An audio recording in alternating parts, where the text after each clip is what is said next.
anytime there's change, no matter how well-intentioned it is, there's always some negative consequences that come with it, and unfortunately, that's a problem. Hello and welcome in. It is April Fool's Day, April 1st, and we appreciate all of you coming to us wherever it is you're coming to us from. Welcome to Always College Football. I'm Greg McElroy. If you were here checking out the show last week, I apologize. All right, I just have to apologize. But some personal news. We welcomed a baby daughter into the world last Monday at about 6:30 a.m., so it was going to be very challenging for us to put forth a quality show that afternoon. So I apologize to those of you that came to the channel and or to the podcast and didn't find anything, decided to take a week off. That's our paternity leave here on Always College Football. You have a baby, you get a week. Kubiak will probably try to take like a year. But either way, we took a week and we appreciate your patience with all of that. We are happy to be back with you. We have a great show in store for you. It's going to be awesome. We have a great guest in Todd Blackledge that will join the show. We're going to talk a lot about what it was like playing back in the early 80s, what it looks like in the future now as we transition to a new world of college football. We're going to talk a lot about what realignment might do for the Big Ten, his new job at NBC, and just kind of dive into the weeds with where he thinks the sport is going. I think he's the best in the business, and I'm very grateful to be able to spend some time with him today. Also, it's been a little while, but our mailbag has been flooded with questions from you guys. So we want to take some time today in today's show to get into the mailbag and to make sure that we kind of address some of the questions that are top of mind for you. So without much further ado, let's bring him on. He's the lead analyst for NBC. He's Todd Blackledge.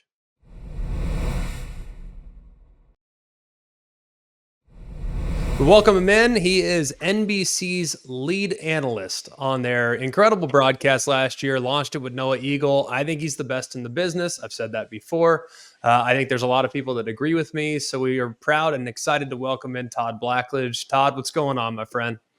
Not too much, man. Again, congratulations on the new baby and enjoying the spring here in Charlotte. And football season really is not that far away. So good to be with you. It'll be here before we know it. We're not going to dive too deep in the weeds on rosters and projections. I want to first start by just talking about your experience with NBC in year number one. Mm-hmm. Sounded like you and Noah had been together forever. Noah's obviously amazing. You, of course, are no stranger to the spotlight. But year one, NBC back into the Big Ten world, back into the college football world beyond Notre Dame. So how do you feel like the experience went? Well, I think overall it was great, Greg. I mean, I couldn't have been happier with the way they treated me and treated our game and our production. I really enjoyed the people I worked with. Firsthand the crew that I left. That was a hard choice for me to leave because I felt so strongly about the people I worked with at ESPN. But this was a great crew. Noah he's a wonder kid, man. He's 26 years old, but he's an old soul and he's very well prepared. Kind of falling in the footsteps of all those Syracuse play-by-play guys, like the one we both worked with Sean. Just super well prepared, understands TV, and we hit it off right away. And Catherine Tappan, our sideline reporter, is outstanding. She had been on Notre Dame football for a lot of years and does the NHL, and she's a well-rounded broadcaster. So we had a lot of fun.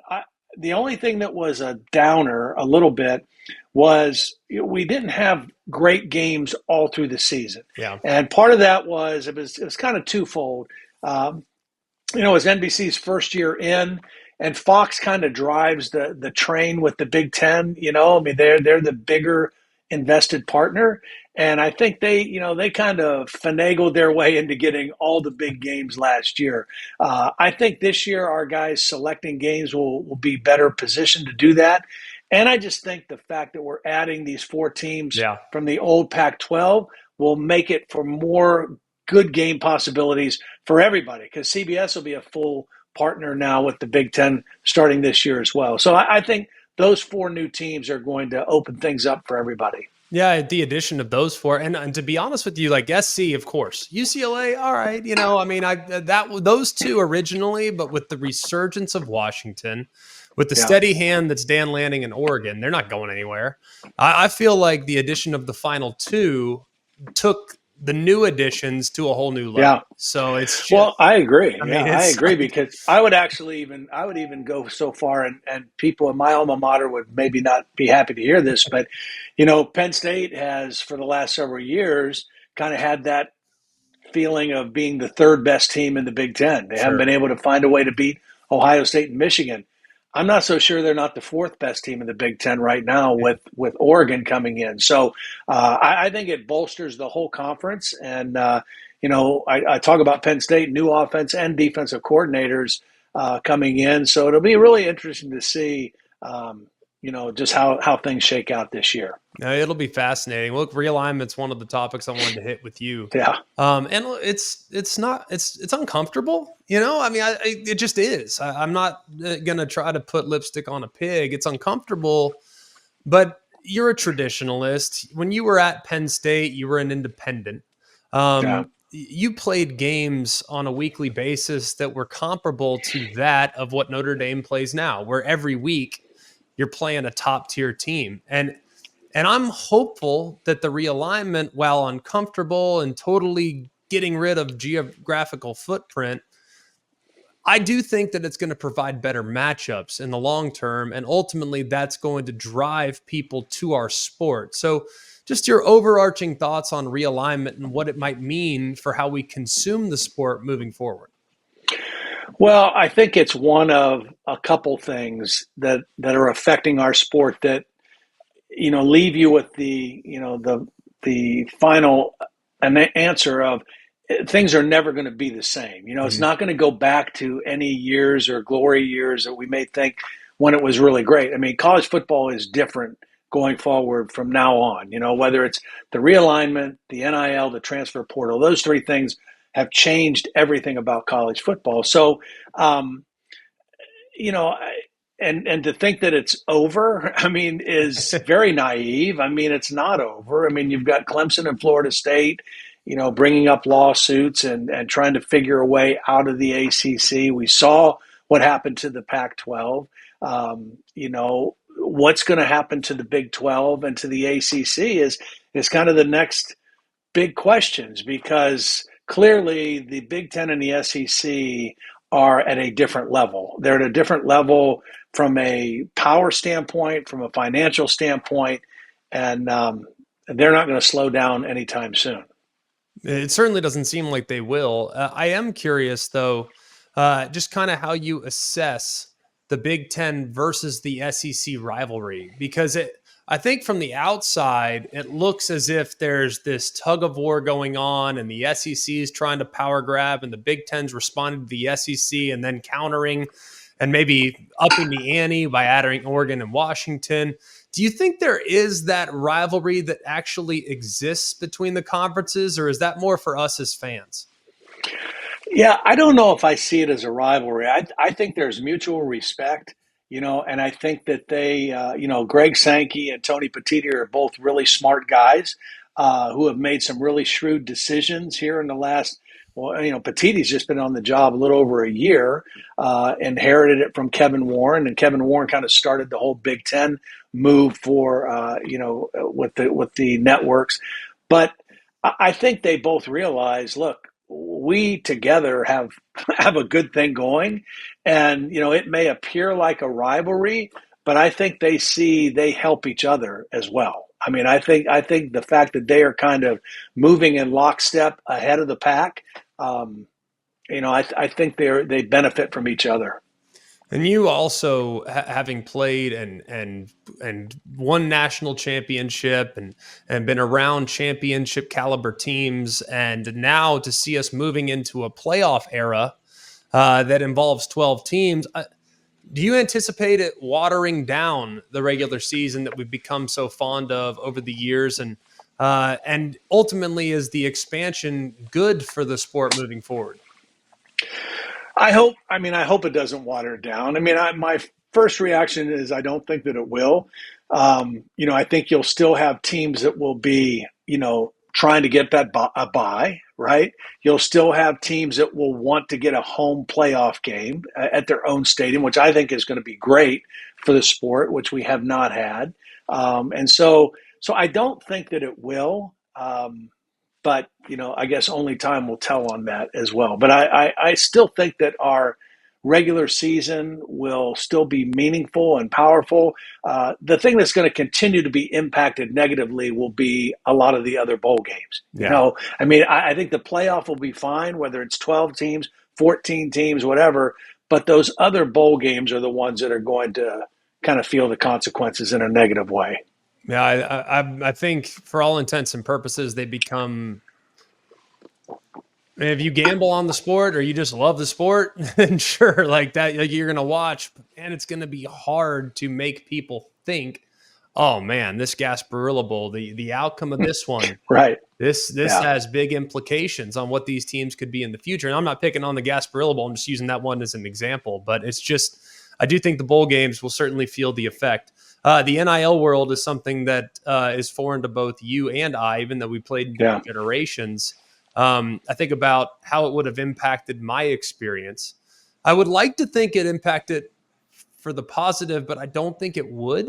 I think there was something really genuine about the guys that walked through the door. No one cared what everyone else had. We were all kind of pulling in the same direction, and doesn't always feel like that's the case. So how have you felt about the way NIL has been implemented into the sport?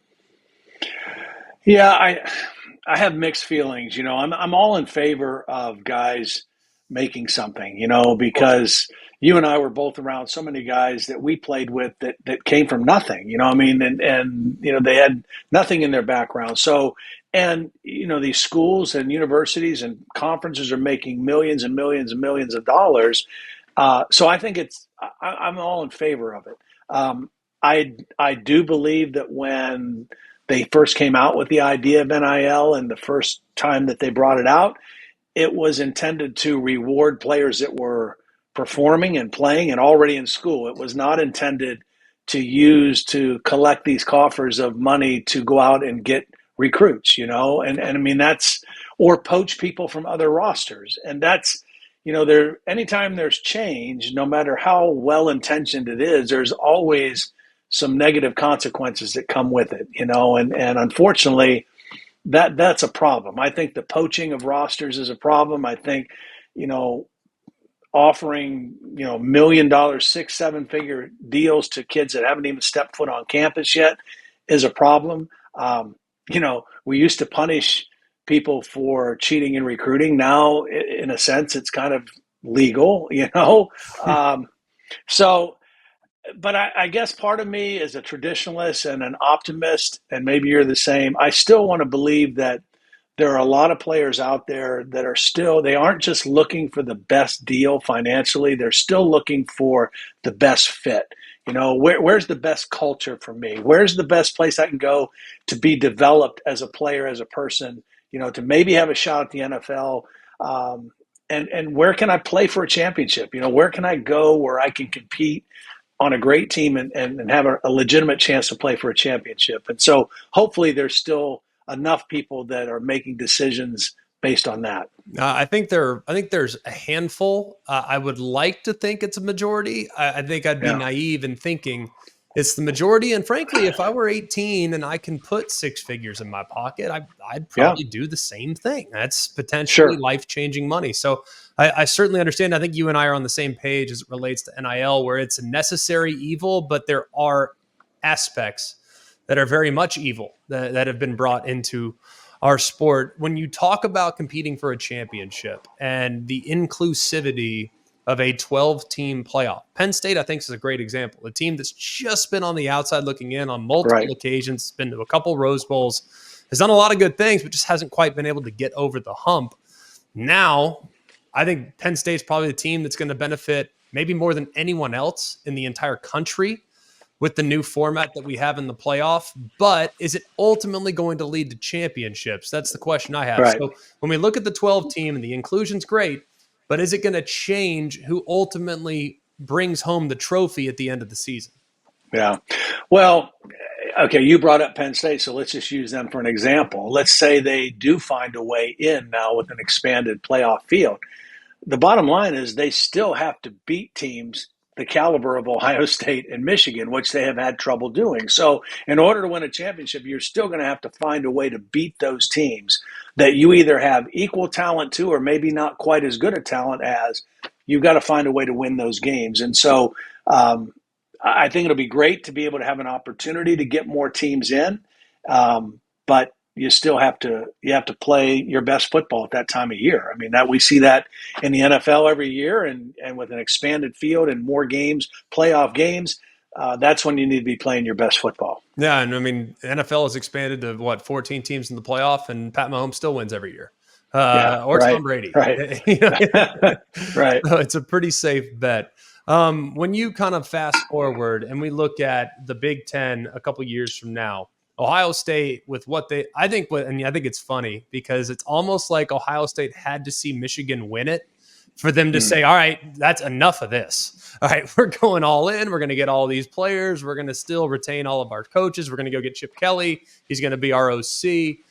It's hard for me, Todd, to look at Ohio State and not think to myself, they're probably the best team on paper. If you want to put Georgia in a league of their own, fine. Ohio State would at worst be 1B in my eyes to Georgia's 1A. So is everyone still kind of looking up at them right now in the Big Ten? Well, I think so. I especially with Jim Harbaugh leaving and going to San Diego. I mean, what he built there was legit, and I mean they found a way to kind of just. It was interesting. I heard him on an interview the other day saying, every position group depends on an offensive line to be good. The offensive line doesn't depend on any other position group to be good, but every other quarterback room, wide receiver room, running back room depends on an offensive line to be good. And the reason that Michigan won the Big Ten the last few years and won the national championship last year is because they were the best team in that league in the trenches on the offense and defensive line. They were better than Ohio State. They maybe didn't have the same caliber of skill players across the board, but up front, they were a better team. They were a tougher team. They were a more physical team. And so, but with him gone, and even though I think the world of Sharon Moore, there's got to be a little bit of a slip, I think, and Ohio State positions itself with who they brought in and the way their defense has played the last couple years. I think people are looking up at them again. Now, is Will Howard – is he going to be that much better than Kyle McCord? Yeah. I don't know, but we'll find out. He's got a lot around him. It's certainly a quarterback-friendly system. I know you would have probably liked to have, as opposed to just back to the defense play action all the time. You might have had a little drop back sprinkled in. Did they sprinkle in very little? For you? Not on. We were still doing I formation play action on 3rd and 8. So I mean, yeah. Yeah, you got to hold those linebackers, Todd, defense. on 3rd and 8. I mean, you could run ISO. I mean, that could easily happen. I mean, probably going to get 4, but either way, it was a different. I think it's fascinating. I really am looking forward to watching Ohio State with Chip being there and just, he and Ryan Day have such a history together and so much respect for each other. And, Chip is a great offensive mind in the running game and the passing game. And so I think it's going to be really interesting to see. I also think him leaving UCLA, while probably not a shock, it still is something that, to me, sends shockwaves through college football. Yeah. I mean, he's a head coach at UCLA. UCLA is going into the Big Ten. And to me, part of that is him saying, you know what? The people here are not ready to play or pay to be a big-time football program the way we need to be going into this league. And he wants to coach ball. I get that too, but I think it was a combination of both things that kind of spurred him to make the decision he did. Yeah, I mean, you got to have alignment. Everyone, that's the word you hear across the board now. We got to have alignment from top down, from president to AD to football coach to the commitment the boosters are going to make. Alignment is of the utmost importance if you're going to put forth a competitive product. Speaking of alignment, there is alignment starting to happen in the ACC. However, it's not necessarily with the ACC itself. It looks like Florida State's starting to align alongside Clemson, and they're starting to kind of rally the troops to get out. In the event in which they do, what do you think is the next step for Florida State, for Clemson, or for the Magnificent Seven, as we've coined them, the teams that are really actively looking at the possibility of greener pastures down the road? Yeah. Well, yeah, I mean, obviously the two big dogs, the SEC and the Big Ten, I mean, everybody's going to want to try to land there. Um, I think both those leagues will be very choosy and very picky in which way they go. You could make an argument for, both of them in either place. And then I think the other wild card, which, may be the sign of Armageddon for college football when it's all said and done of, no more NCAA, whatever is, Notre Dame is still the one that's in play to me. They have adamantly maintained their independent status, and a lot of that is the old school people at Notre Dame that want to maintain that. But I just don't know if they can continue to do that all the way long term, and so I think ultimately Notre Dame is still going to be the most cherished one to add to the league, and it makes the most sense, I think, Big Ten just geographically and the way they align from a university standpoint. But Clemson and Florida State, both are former national champion winning football programs, good athletic programs.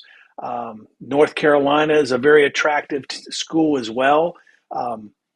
They'll find a place to go. If they do find a way out, there'll be somebody that'll take them, I think. There's no doubt about that. Now, if you were Tony Petitti, look, you got to understand probably at the same time, like, what are the finances? Like, are they coming in with an equal share, or are they going to do like Washington, Oregon, and maybe take a reduction and come in on sale? If you were Tony Petitti, how aggressive would you be in pursuing teams that might get out of their grant of rights elsewhere? I don't know, man. He's had a busy year, hasn't he? I mean, you think about what he stepped into and some of the decisions he's made. I think everybody in that league is happy right now with where they are. When you start talking about expanding now, again, you're recalculating the math, right? That each school is expecting. So I think he will have an eye towards everything. But I think they have to feel pretty good about where they are right now. They're certainly in a position of strength. And ultimately, Notre Dame, sure, you can come in and we'll give you whatever you want. Come on. But I do think they'll be a little bit more picky as it relates to some of the other teams. Finally, Todd, we'll get you out of here. Let's have a little fun. You got to give me a good story from back in the day. You guys won a lot of games, national championships. There's got to be a game in your career in the college game that really stands out to you. Is there one that just kind of above all else is one that you always reflect back positively on? Yeah, I have a couple. I mean, there's three games that stand out to me. I mean, one obviously was the national championship game when we beat Georgia in the Sugar Bowl. Another one was my junior year. We beat the University of Pittsburgh in Pittsburgh on the final weekend of the regular season with Dan Marino, and they were ranked number 1 and undefeated. And we were down 14. What year was that? 1981? 81. Yeah. 81. We were down 14-0 and came back and won 48-14 at their place. And that was a very memorable game. But the one that probably stands out more than anything, my senior year, I think it was game 5. We played Nebraska, who was in the top 5 as well. At our place, it was the first night game ever played at Penn State. And it was they were a great team. In fact, they competed for a national championship the next year in '83 and lost to Miami in the Orange Bowl when Tom Osborne tried to go for 2. But anyway, they were a great team. And we played them, and we was back and forth the whole game. And we had a tight end who was our third string tight end named Kirk Bowman, who actually caught 2 touchdown passes in that game. And the first one was in the first quarter. The last one was with 4 seconds left in the game. It was the same route. And I didn't even make a good throw on the last one. I was surprised he was so open. I kind of short-armed it, and he went down and scooped it and caught it, and we won the game with 4 seconds left. Are you sure he caught it? No, that one he did. That one for sure. The play that was in question, the play that was in doubt, and I still hear about it every time. Like I did a game at Nebraska this year. I mean, they still hammer me about that game. Yeah. But there was a play on the sideline to our other tight end, Mike McCluskey, that if there was instant replay, it certainly would have been ruled an incompletion. But it was not a touchdown play. It just got us down around the 5-yard line. So, but the touchdown was a catch. But the funny thing, and I tell this story all the time, is Kirk Bowman, when the season was done, and we became that year the first team to ever win a national championship that gained more yards passing than rushing. And it was only maybe 100 yards different, you know, but now everybody does that. And in that season, Kirk Bowman, when it was all said and done, had 2 catches the entire season. And they were both in the Nebraska game and both touchdowns. And, you know, if we don't win that game, we probably don't have a chance to play for a national championship. So I always remember that game. And then, you know, to bring it full circle, Kirk Bowman is Alan Bowman's dad, who is a quarterback. I think he's still playing. He's like year 7. Yeah. So he's still playing at Okie State, and pretty cool to see. And what was Kirk Bowman's nickname? Stonehands. Yeah, he was Stonehands. Yeah. Love Stonehands. It's never a good, if you're a tight end or a wide receiver, Stonehands is not what you want to be. That just says you're a blocking tight end. You are a goal line short yardage blocking specialist is what you are. Specialist, the term used with great love and admiration. That's right. Before we get you out of here, I do want to ask you one thing, because I was thinking back about draft season approaching, and you were a part of that famous 1983 quarterback draft class. It's just absurd when you think about you, Jim Kelly, John Elway, Marino, O'Brien, Tony Eason. I believe there were six or five in the first round. There were 6 of us, six in the first round. So when you went to the combine, I'm assuming they had the combine back then, correct? Well, they might have. I did not go. Oh, you didn't? I didn't go to any. No, I didn't go to any of that stuff because I still had another year I could have gone back and played. And it was a little bit different then, but so I didn't play in the Senior Bowl. I didn't go to, the combine wasn't nearly what it is now, but I didn't go to it. And then once I made a decision, I had a lot of teams come, and I didn't have a pro day either at Penn State. I had to go to different places and work out at different places. So I was a little bit later in the process in terms of making a decision. Well, I think the combine, I'm not saying that you didn't have a gun and couldn't rip it for sure, but you go stand next to Marino, Elway, Jim Kelly throwing the football. It's like, all right, hey, I might go back another year. Right. I mean, those guys were absurd throwing the football. It's 3 of probably the most talented quarterbacks of all time. I think you'd have a hard time probably pushing back on that. No, I mean, well, they're all in the Pro Football Hall of Fame too, So I mean, that kind of legitimizes that, right? It's an incredible class to be a part of, and it's funny, we were never really all in the same place. I think maybe only one time ever, and that was when the Dolphins had a retirement deal for Dan. And they brought all of us in, and we golfed the day before and had a really fun dinner at one of Dan's favorite places that night. And then they did a thing at Joe Robbie Stadium the next day. And that was super cool, just all being together. But yeah, that was, John Elway, his arm was ridiculous. Just ridiculous. And Dan's release was ridiculous. Yeah. He didn't even step. He would just kind of hit his last step on a drop. His left foot was already in front, and the ball just flicked out.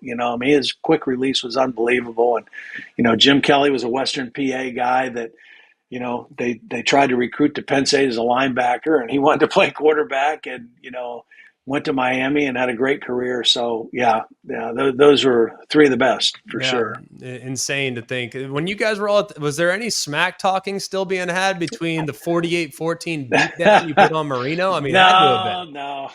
He's only going in the Hall of Fame, so it's water under the bridge. You still got that on him, though, don't you? Yeah, I do. Yeah, and actually our defense did, because they picked him off 5 times in the game too. So, but it was one of those deals. That was just one of those. We've all been in games where the snowball effect, it gets rolling down the hill and there's nothing you can do to stop it. And that's kind of what happened to them in that game. But they were a great team, and they actually went to the Sugar Bowl and beat Georgia, that year in '81. I think they hit a 4th down pass to the tight end for a touchdown that won it for them. But, That was in the era when Herschel, after his freshman year, they win the national championship, and they thought, man, we're going to win 3 in a row, Yeah. or 4 in a row with them. And they got beat as a sophomore by Pitt, and they got beat when he was a junior by us, and then he went to the USFL after that. So. Well, it all works out for everybody. That's right. And man, we can't tell you how much we appreciate the time today. I look up to you. I admire all the work that you've done. I try to mimic my broadcasts after you. Sean makes me do that, I might add, but I would do it intentionally as well. But don't let that little bald guy pick on you, man. You just keep him straight. Always. Well, I love you. I appreciate you. I have so much respect for you, and we are so grateful for the time today. My pleasure, man. Great being with you, Greg. One of our favorite things that we get to do here is to interact with y'all. I mean, you guys are why we do the show to begin with. Yeah, we love it. These are the conversations we'd be having sitting around the bar or around the dinner table. If we're talking college football, these are the conversations that we want to have. So this is our opportunity to sit down with you. And you can always send in your questions to Always College Football on Always CFB on Twitter/X. You can do it on Instagram as well. You can email the show, alwayscollegefootball@gmail.com. So if there's something that's at the top of your mind, shoot it in. We'd love to bang it around, and hopefully it'll make the show, and we can talk about it here on the air. So, Coobs, where are we going today? All right, first we're going to start with the email questions. First one came from Chris in Florida. He asks, I've seen some speculation that if the ACC were to implode, that Miami could end up in the Big 12. That feels like a very strange fit and almost a drop down for the Hurricanes. If you were Miami, what would be your first choice if they had it? Well, if I were Miami, I'd prefer to be in the Southeastern Conference. The footprint is ideal, and the Big Ten might ultimately be able to provide them with a bit more money, but the overhead that would be required in sports outside of football would, I think, be a little challenging. I mean, you think about when you make this move, while, yeah, football, that's at the front of your mind. At the back of your mind, you got to be thinking about, well, the women's volleyball team, the softball team, the golf team, and some of the other teams that you also have a lot of interest in. So from an athletic department standpoint, the overhead that you might have traveling from Miami to Eugene, Oregon, or to Seattle, Washington would be less than ideal. Plus, knowing Florida, okay, knowing that area, I'd like to avoid weather at all costs, okay?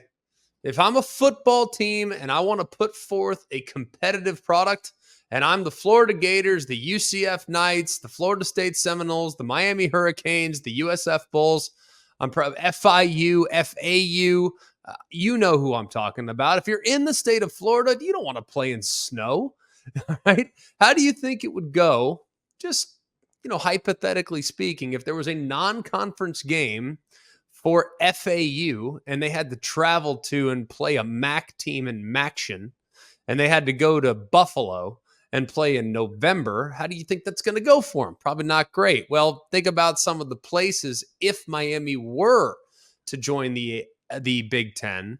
Think about some of the places they might have to go into, and the fact that that weather just can't be simulated in beautiful southern part of the Florida eastern coast. So, now, conversely, I do think it could be an advantage at home in November against cold weather teams because they can't simulate an 80-degree game.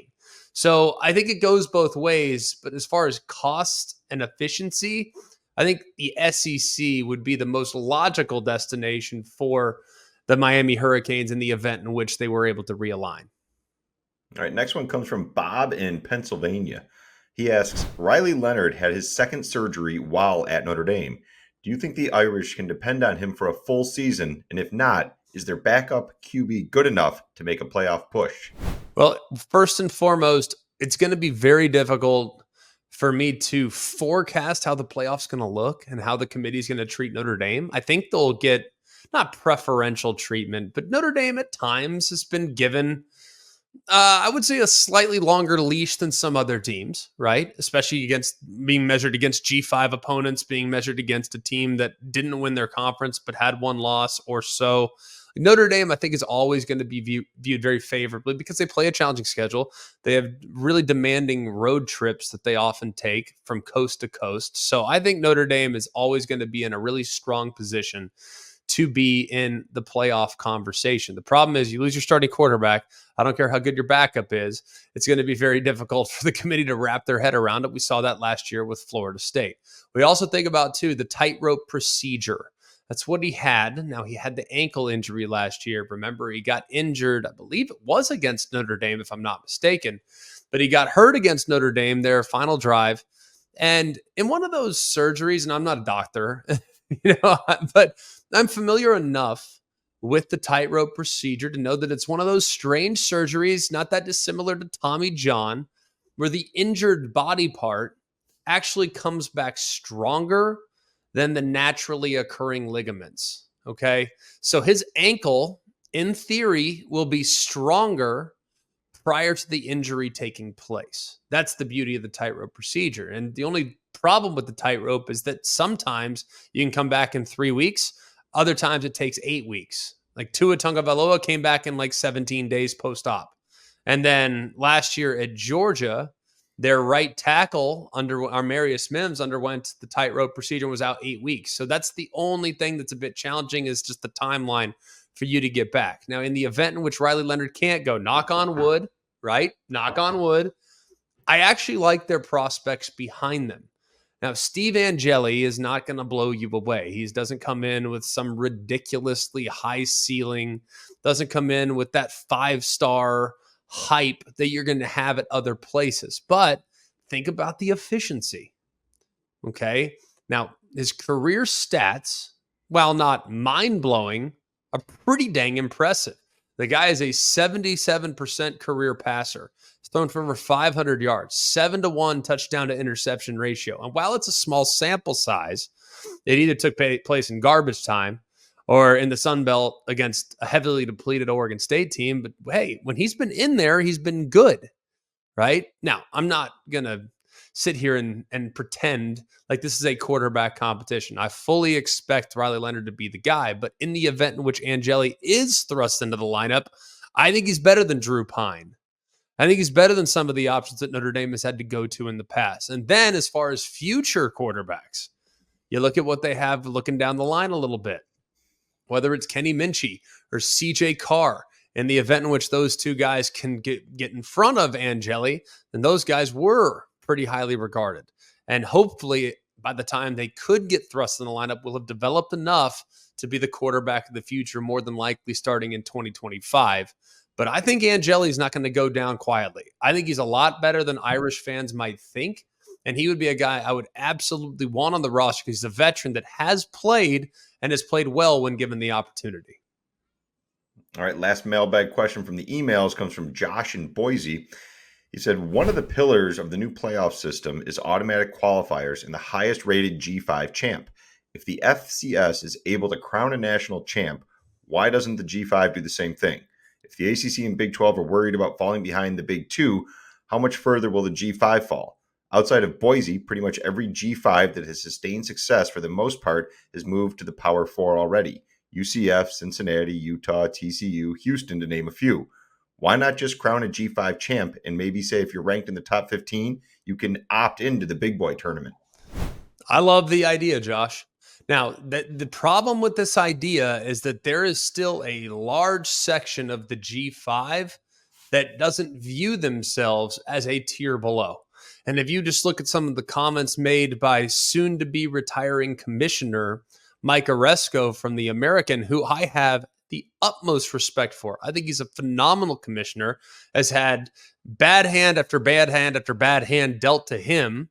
And yet the American has risen up and in some cases has been as steady as it gets in the G5 as far as conferences are concerned.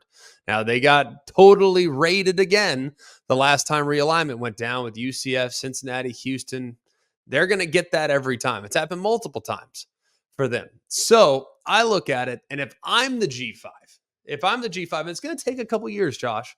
The good news is we have 2 years before we reassess what the postseason format's going to look like.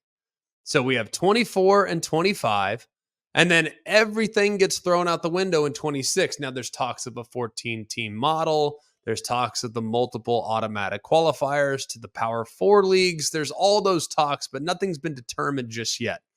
I think what we need to figure out is when we look at the G5, how will they fare when given the opportunity and the access to play in the 12-team college football playoff? Because if they go in there, let's just be honest. If they go in there and they're playing against championship caliber teams, let's just say last year they're playing the 5 seed, they're playing, let's say they're playing Florida State, they're playing the 6 seed in Georgia, and they get beat 63-17, and then the following year, similar outcome.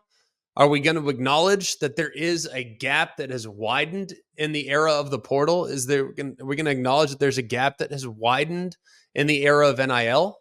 Because I think that gap is real. Some people choose to ignore it.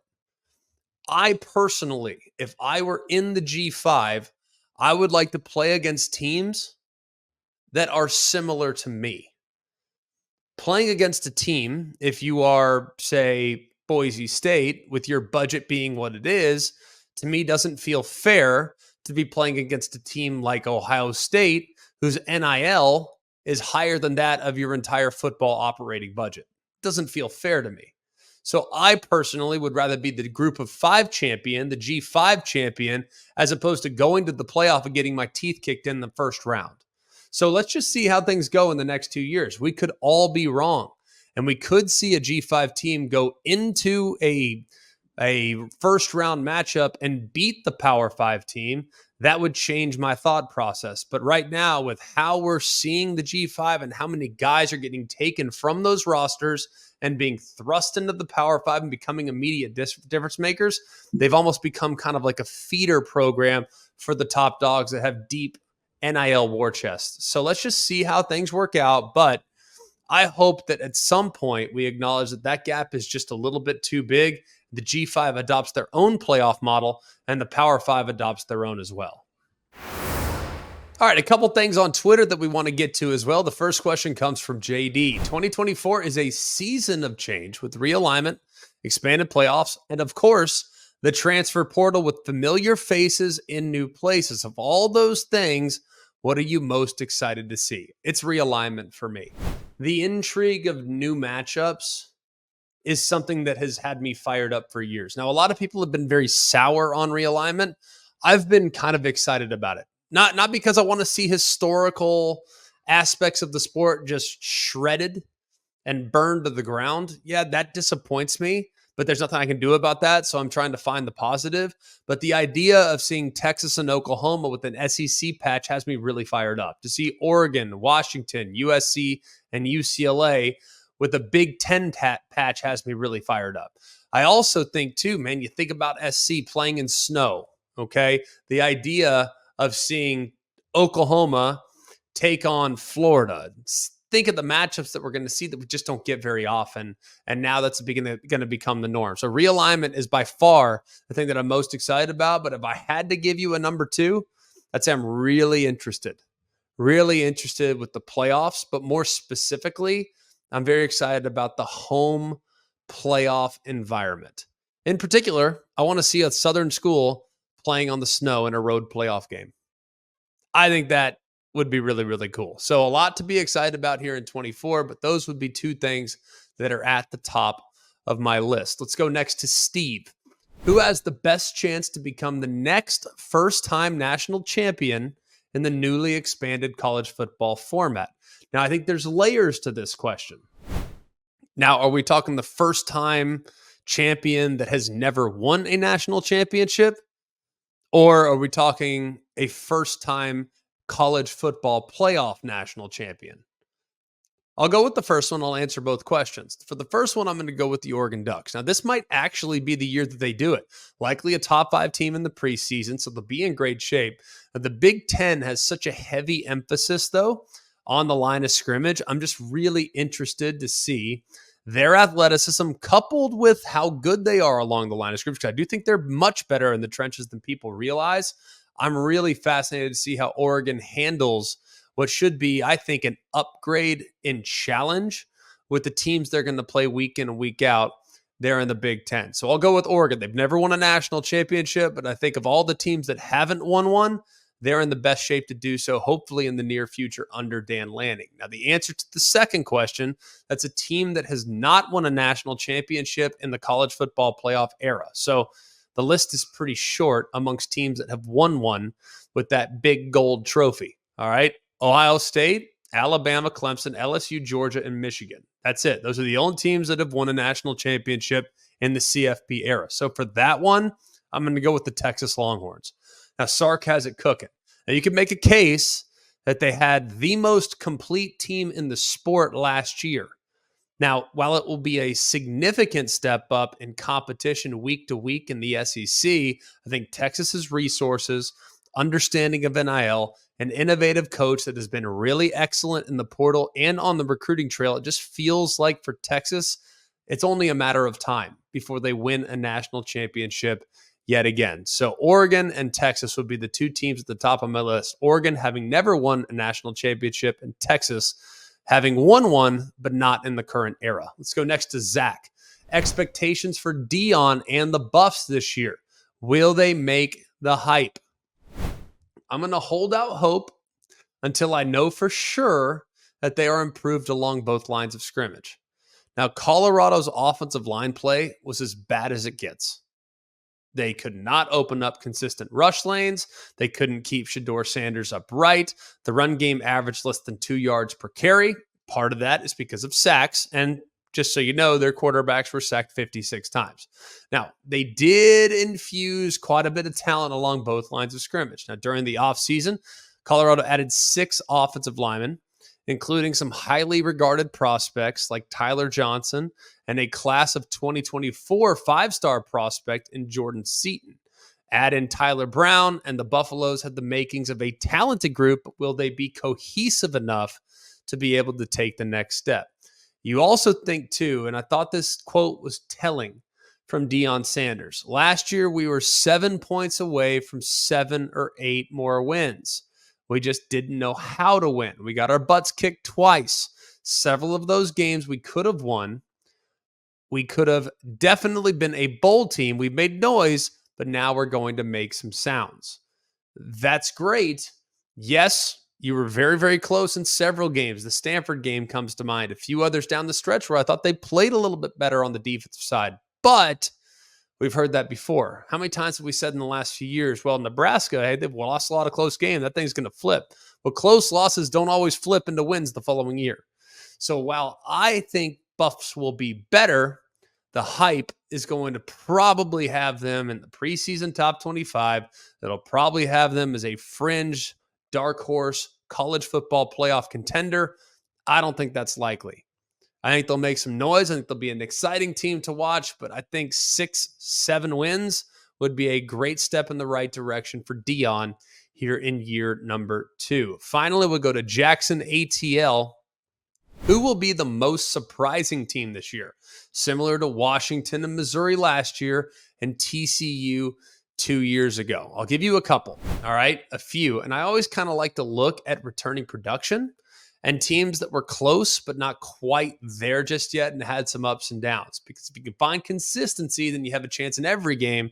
But these teams were drastic. They had great performances. They had awful performances. So I'm going to give you a list of 4 that I think have a chance to make some serious noise. I'm going to start with Virginia Tech. They are returning, according to ESPN, 86% of their production a year ago. They were at 7-6. They also returned 95% of their production on the offensive side and scored at least 30 points 7 times last year.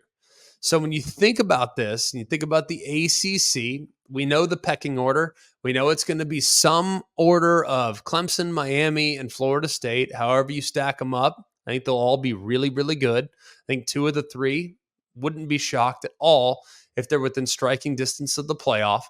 But I look at the ACC, and I think beyond those 3, Virginia Tech becomes extremely dangerous.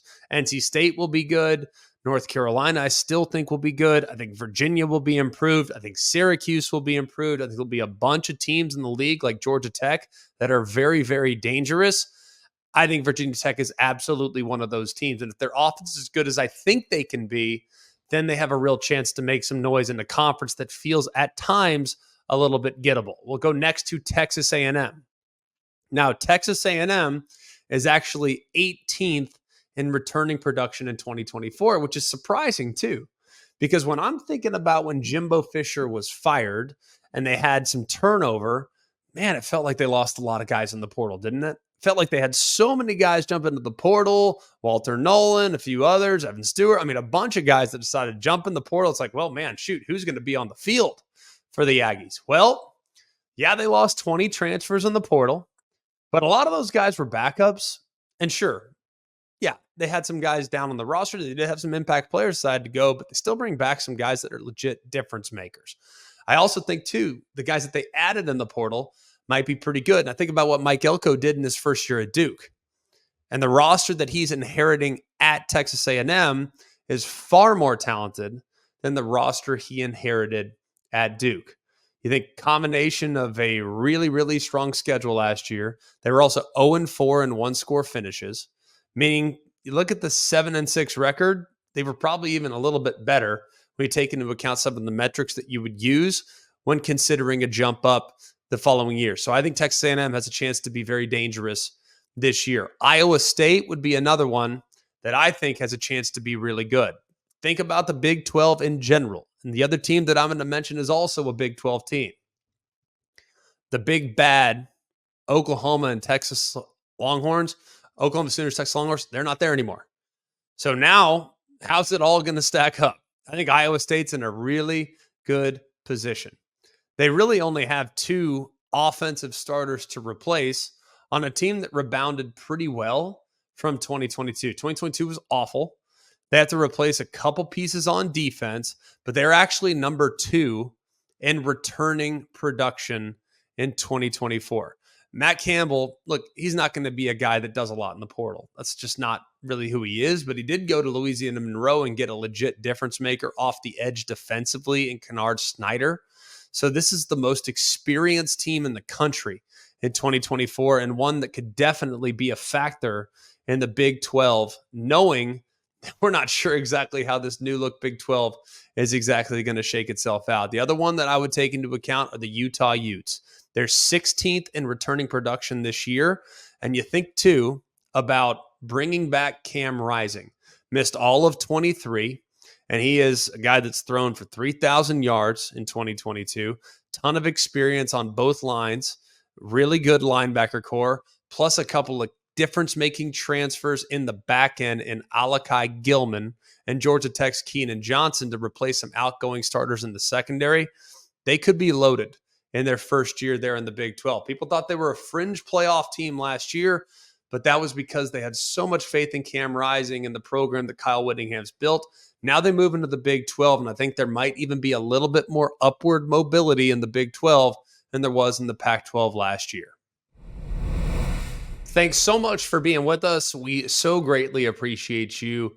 And thanks so much to all of our listeners, man. You could continue to like, rate, and subscribe. The podcast numbers have gone up in like a parametric state. I've never knew what that word meant, by the way, until like last week. But parametric, I kind of like it. It sounds big. It sounds robust. It sounds exponential. So I appreciate all of you for listening and for helping us grow the show here over the last year and a half. We have a lot to look forward to. Spring games are just a few days away in some cases. We have a bunch coming up next weekend. We have a ton coming up the week of the 13th. And then we have a few that will kind of obviously be a part of it here about the 20th or beyond. But we know the portal opens up in May, so there's a lot to look forward to. We also will do a little bit of coverage on draft in the future too. Not say we're going to dive into the weeds with, how these teams project and, what the Raiders need to do at D-tackle. Like, no, we don't care about that. But I know you guys have a legitimate interest in where you think your players might go. So we might have some NFL experts on to help kind of tell us what the players that we've enjoyed watching for the last few weeks and the last few years, we'll talk to them about where they might end up and how things might work out for them. So look forward to that as well. But for all of us here at Always College Football, hope you had a tremendous Easter weekend, and we are grateful again for you joining us on a Monday, April Fool's Day. So for all of us here at Always College Football, from Mark, Jake, Jack, the other Jack, I'm Greg. Remember, it's always college football. Hey guys, it's Greg McElroy. Thanks for watching Always College Football. Make sure you like, rate, and subscribe to ESPN's YouTube channel and wherever you listen to your podcasts.